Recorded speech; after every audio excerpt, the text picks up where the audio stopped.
So now to the papers, and lots of interesting stuff this morning. There's the Observer's front page, £50 million backing for a new party to break the mould of UK politics. Will it actually happen inside Andrew Rawnsley? Their columnist is a bit sceptical, but an interesting story to talk about. There's the Sunday Express saying that a lot of people are fleeing Britain to get medical treatment in hospitals abroad, and a picture of Prince Charles in Australia looking slightly odd. Then there's the Sunday Telegraph.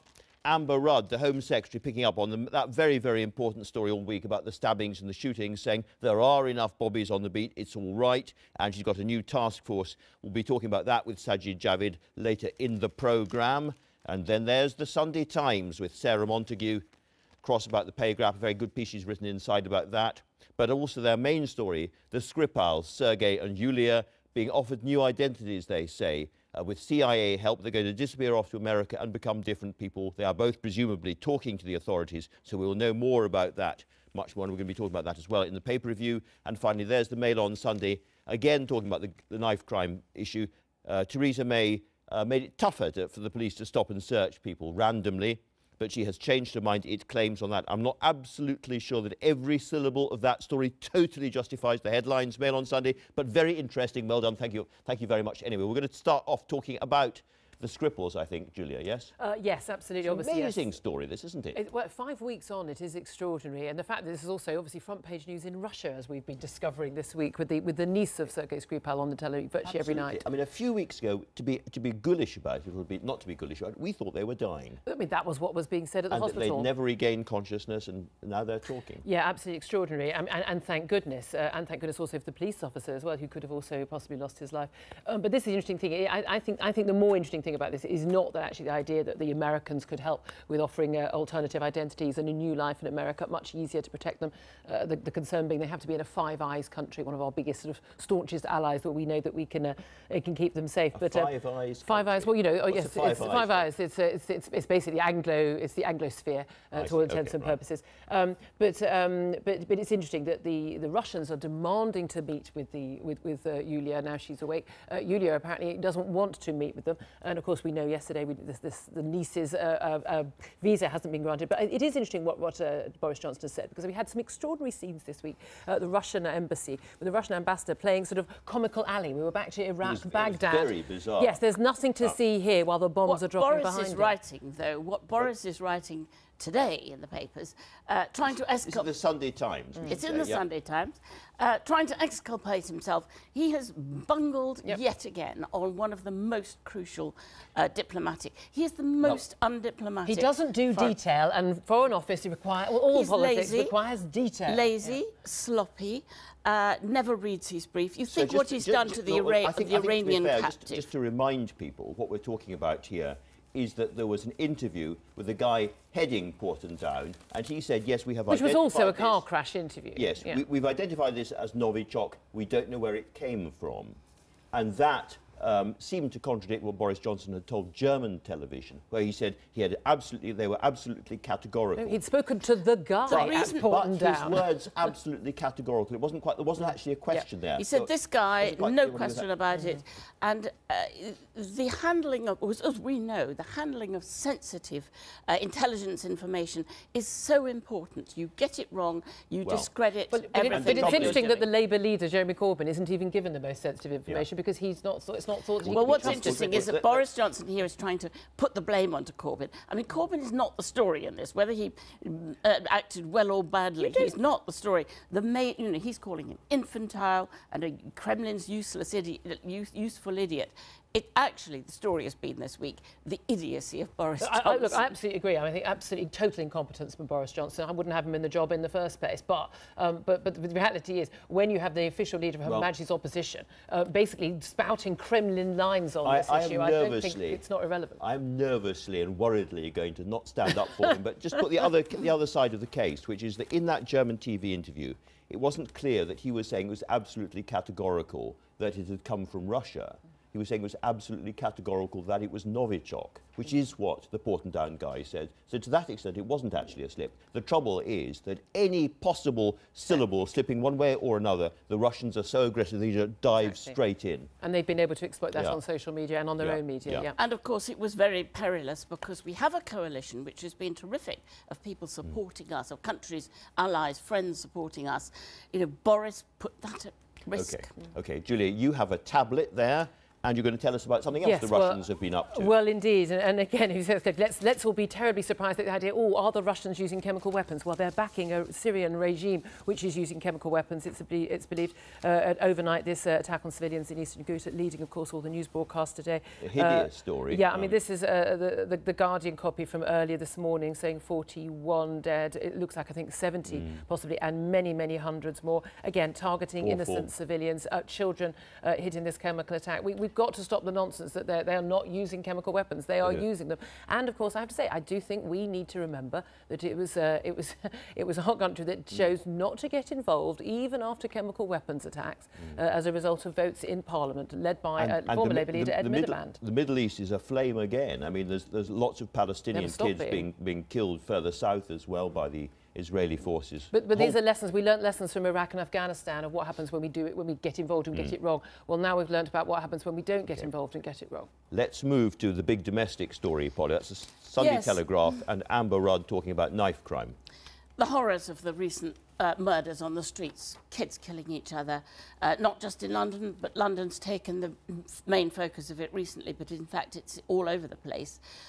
There's Amber Rudd trying to say having cut the police by 20% is irrelevant, which is hard to believe, but also coming up with some quite good practical suggestions for restricting access to horror knives. Zombie knives. Zombie knives. Weird-looking knives. Weird-looking things.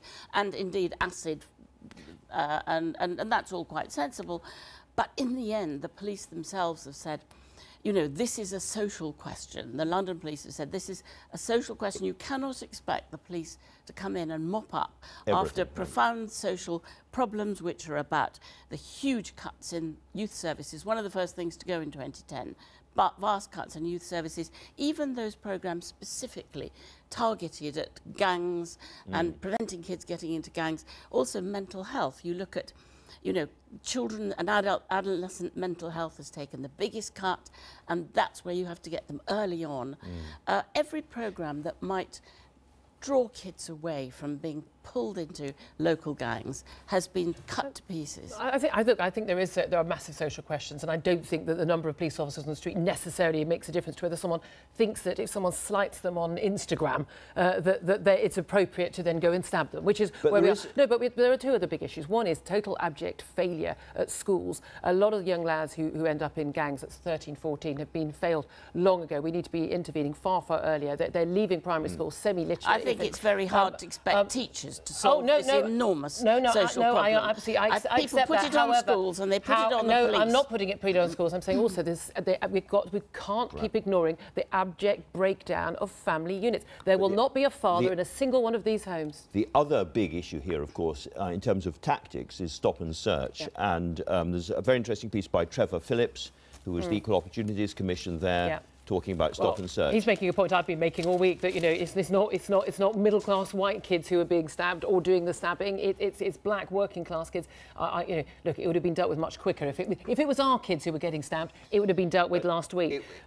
Theresa May changed, in some respects, behaved in quite a kind of liberal way, because a lot of black kids in particular felt that stop and search, the old sus laws, were very, very oppressive. Well, no, they didn't feel it. It was absolutely the case. I mean, post-Macpherson and institutional racism. No, but I've spoken to black reverends who get searched every week in their 60s. No doubt at all there are some racist police who do that, and we needed to tackle that. But the reality is, this sort of street crime is black-on-black street crime. You're going to have to be searching black kids. And you need a sense of deterrence. Kids need to think that if I put a knife down my trousers and walk out, I might be stopped, I might be caught. Possibly, but what actually happened was that 92% of those who were stopped and searched had no weapons on them.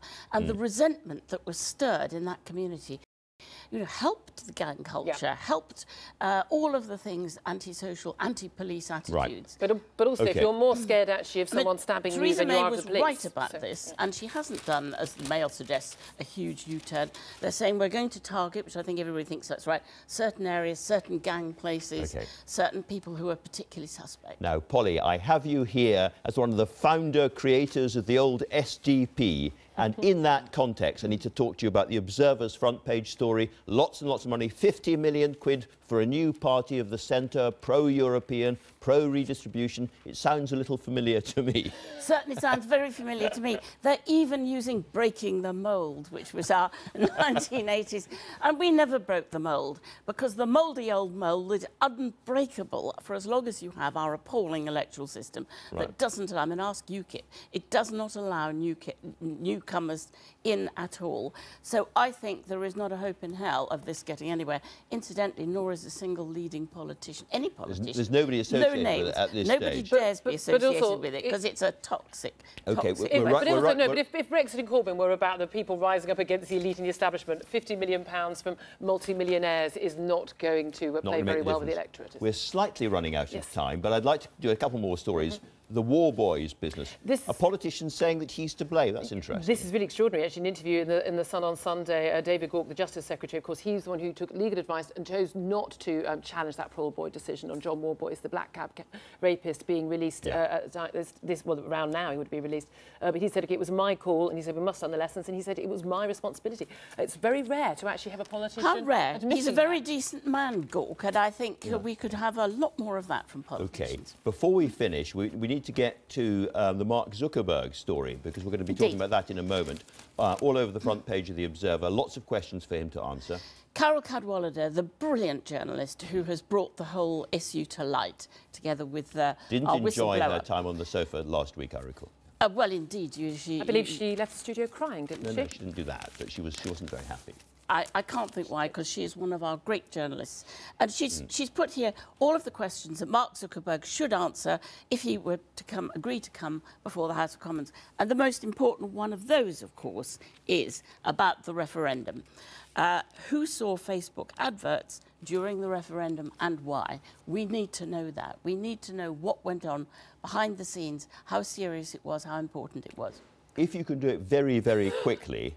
the pay gap. Yes, gender pay gap. Huge, if I may say so to the Sunday Times, a slightly confusing piece of graphic information there. Yes, indeed. An impressive amount of information gathered together, nonetheless. The biggest story of the week, and I note, obviously, that we're making up the gender quota for expert commentators of the BBC today. Thank you both very much. Nice to be invited for that and not for actually our views, but there we are.